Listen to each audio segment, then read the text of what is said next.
En juillet 2017, je rencontrais Lynn Tremblay pour la première fois grâce à un ami qu'on a en commun qui s'amuse à connecter des morceaux de casse-tête humain de brillante façon.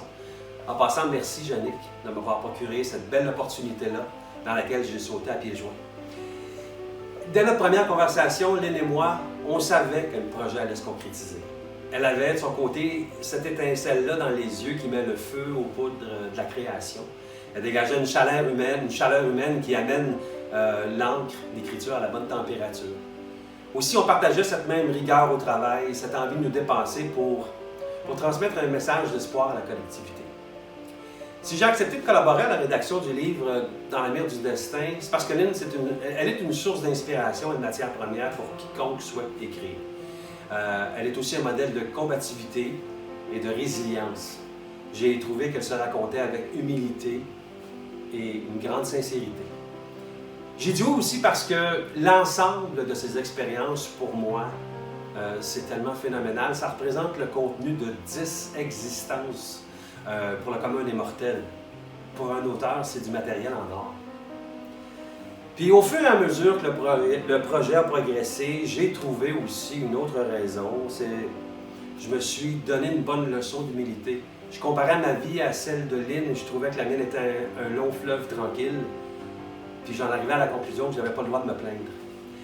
Donc, au fil de 1000 confessions, après une symphonie de pleurs, de rires chaque semaine, le livre a finalement vu le jour un an après, sur un fond d'espoir, sur un fond de satisfaction du devoir accompli. Imaginez, ce soir-là, on avait le livre entre les mains. On vivait une espèce de sentiment qui était difficile à décrire. C'était un mélange de magie, de privilège. Et on voyait le tremplin juste là devant nous, et tout était permis. Mais ça, c'était juste avant que le livre connaisse le même genre d'existence que celle de Lynn. Il a vécu des embûches. Son lancement a été reporté plusieurs fois pour diverses raisons, par diverses personnes. Et puis, ça, c'est jusqu'à ce que la COVID arrive pour mettre vraiment un terme à ça puis rendre l'espace-temps complètement dérisoire. Fini le lancement. Mais en dépit des circonstances, Lynn a fait ce qu'elle a toujours fait, ce qu'elle fait de mieux. Elle s'est démenée, elle s'est battue, elle a concocté des recettes, elle a élaboré des plans.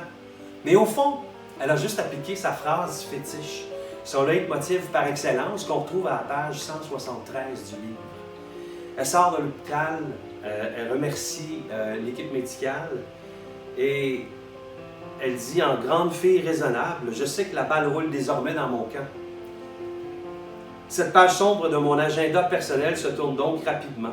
D'instinct, je fouille dans la boîte à outils que mes parents m'ont léguée et y déniche un gros tube de résilience, un instrument miracle qui se résume en quelques mots. Et la voici la phrase, « J'irai avec ce qui me reste et non avec ce que je n'ai plus. » C'est 15 mots, mais ça résume la sagesse et la résignation. Et Céline, COVID, tu ne sais pas à qui tu as affaire. Je suis Charles Dubois, auteur, Dans la mire du destin. Joyeux anniversaire.